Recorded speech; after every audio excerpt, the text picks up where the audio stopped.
Welcome to another episode of the House of Ravenbrook. I'm Eric, and I've got Ruby Sturt joining me as always as we step right into the heart of the forge. Today we're talking about where magic gets its start. Ruby, I know the raw ore metaphor gets tossed around a lot in the craft, but it really does mean something wild and old, doesn't it? Yeah, totally. I mean, it's like before organised anything, before you had druids or witches with titles, there was just this deep, wordless pull to the land, to earth and fire. The Witch's Forge lays it out as this primal connection, right? People just tuned in. No fancy incantations, just fasting, drumming, being really, present with the energy. It's kind of terrifyingly simple, honestly. Right, it's almost unthinkable in today's world, where everyone's searching for the right spell formula, or the shiny new tool.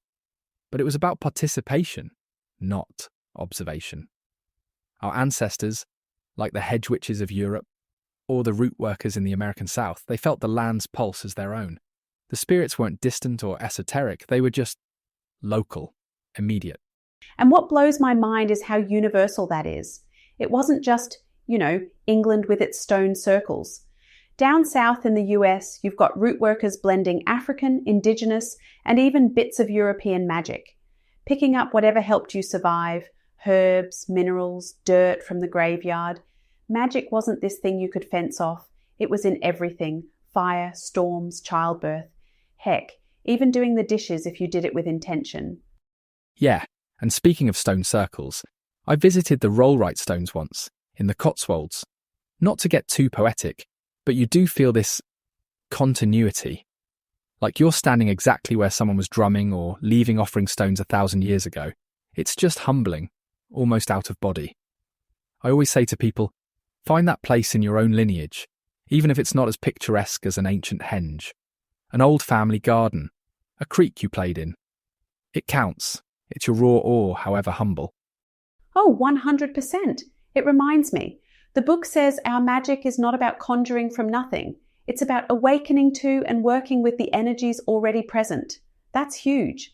There's this taboo, especially in modern times, around admitting we're part of cycles: birth, death, storms, harvest. But those cycles, those ore veins, belong to all of us. That's inclusivity, old style. Absolutely. It's a democratization of the magical current. Whether you feel closest to hedge witchery, root work, or another tradition, it comes down to respecting and participating in those cycles. That's what lies beneath all the surface trappings, the deep, untamed power that runs through everything. That's where the Witch's Forge begins, and I suppose where all our journeys start. Okay, so once you've found your raw ore, it doesn't just magically become a nice shiny sword. There's got to be heat, trial, all that. Otherwise it just stays a lump of whatever. That's the crucible part, right? Where transformation actually happens. Exactly, it's not always glorious either. If you look back at the history, witch trials were literal crucibles, painful, dangerous, and transformative. But on a personal level, every witch hits this point where life throws you into the fire. It could be trauma, heartbreak, or honestly just a regular grind of shadow work.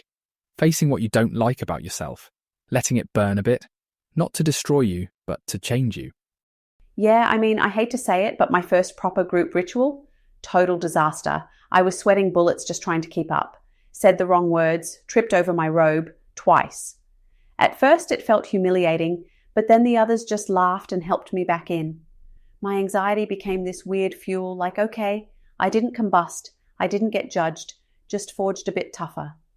That's what being tempered by the craft is, right? Absolutely. The text says, true inner strength is built when we step outside our comfort zones. The crucible burns away our illusions, our fears, and weirdly, it sharpens us. Or sometimes it just reveals the crack, so you can hammer away at it properly next time.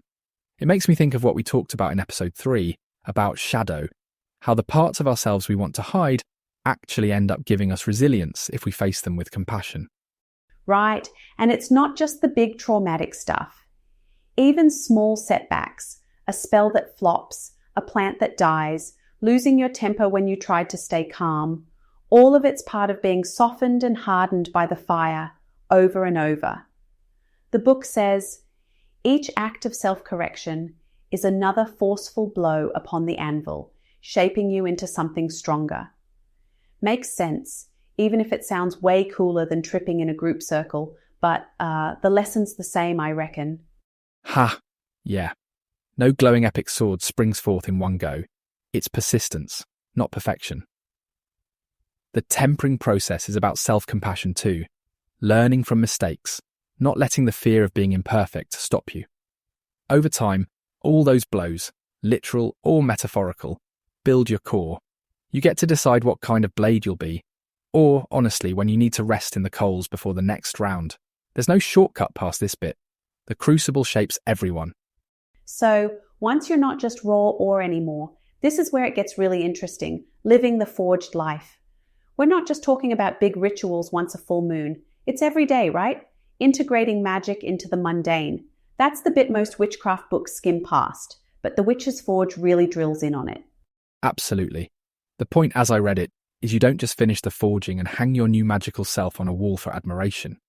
Integration is about embodying those lessons, balancing the sacred and the mundane, honouring the cycles of activity and rest, and maintaining clear boundaries. One of the most meaningful daily practices for me is intention setting in the morning. Like kindling the forge. Just a few moments with my coffee, stating what I want my energy to be for the day. It changes everything. Yeah, and for me, it's grounding. Sometimes that's literal, bare feet in the grass, or, if I'm being lazy, just touching a plant on my veranda. I always thought those little rituals didn't count until I realized, oh, that's the real magic. That's where you maintain the temper. Actually, quick story. We had a listener write in last month about making a sigil for resilience and taping it to their water bottle at work. Every time they had a tough day, just seeing it was enough to remind them, you're tempered, not brittle. That's leaving your witch's mark in daily life. Brilliant. It's all about those personal legacies. What you leave, even if nobody else notices. I've seen people blend tradition and innovation, like starting online covens or community circles that gather at solstice, but also support each other on everyday stuff through messaging or sharing recipes. It's about making magic accessible and adaptive, like we discussed in past episodes about the Flamekeepers. Your legacy isn't just about grand gestures, it's those little daily imprints, the everyday acts of courage and care you leave behind. Totally. It could be anything, crafting a charm, cooking with intention, mentoring someone, or just living your truth when it would be easier not to. Integration is about holding the line between flame and burnout too. The book says, the true temper is in the continuous act of tending the inner fire. You don't just get forged once, it goes on. Your legacy? It's how you bring magic to life every day, how you light the way for others, even if it's just by being real about what's hard. Now onto the spark at the heart of the forge, the heart of intentions. Intention is like the blueprint for any magical act. The book goes on about how if energy is the raw material, intention is what tells it what shape to take. That's the bit people skim over sometimes in favour of fancy techniques, but it's honestly the core. If your intention is muddled, nothing lands. Couldn't agree more. I feel like people get bogged down with trying to do magic right, but forget what they actually want. The Witch's Forge points out that even the best forged metal needs a blueprint, or else you end up with a blob. Setting clear, conscious intentions every day, or before a spell or a big chat with a mate, that's what guides your energy. For me, it's as simple as a morning reflection or a quick intention in my journal. Today, I will speak kindly to myself. Or it could be a visualization, seeing yourself making it through a hard convo at work, steady and clear. Simple, but makes all the difference. Exactly, and when you look back, there are so many stories of witches using intention setting to pull off what looks like miracles. We've heard from listeners who used regular intention setting to manifest a new job, or build up a circle of supportive friends, bit by bit, or even in community magic, using intention to hold space for peace, as we discussed in our recent episodes on unity. Intention works both for personal growth and for collective magic. Setting it alone is a spell in itself. Yep, and if you build it into your everyday, like a little morning ritual, a journaling habit, or a visualization before bed, that hearth burns steady. It's your foundation. Intentional living, intentional magic. Without it, you're just flinging sparks hoping something will catch.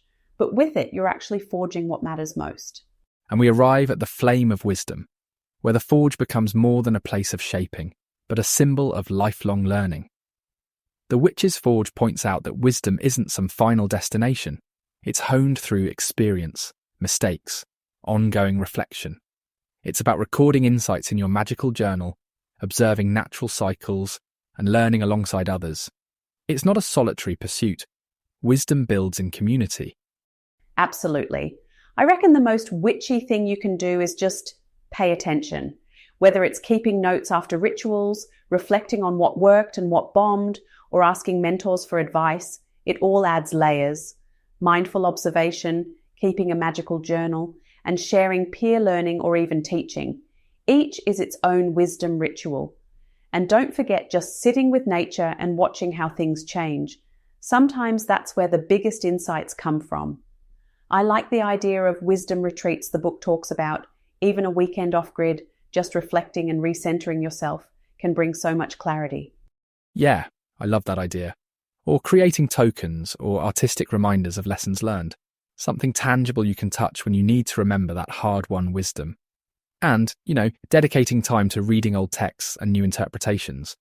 Not in a quest for authenticity, but to deepen your understanding. That's what keeps the flame alive, like the embers passed down through generations. If the forge is the crucible, wisdom is that inner light you return to, across periods of trial or rest, again and again. Exactly. And I guess if you're listening now, the point is, wisdom is what lets you use your power well. Not just flashing it about, but steady light, guiding others or yourself through the unknown. Keep tending that flame. It's what helps you craft a magical life, not just a bunch of wild moments. So as we wrap up this episode, just remember, the real inheritance from the Witch's Forge isn't perfection. It's the ongoing craft. The life you forge, on good days, disastrous days, and all the ones between, is itself the legacy of the flame. Ruby, as always, thanks for sharing the heat with me. Thank you, Eric. And thanks to everyone listening for bringing your embers to our hearth. We'll catch you next time. Until then, keep tending your own flame. Bye. Goodbye all, and remember, the house always welcomes you back. Take care.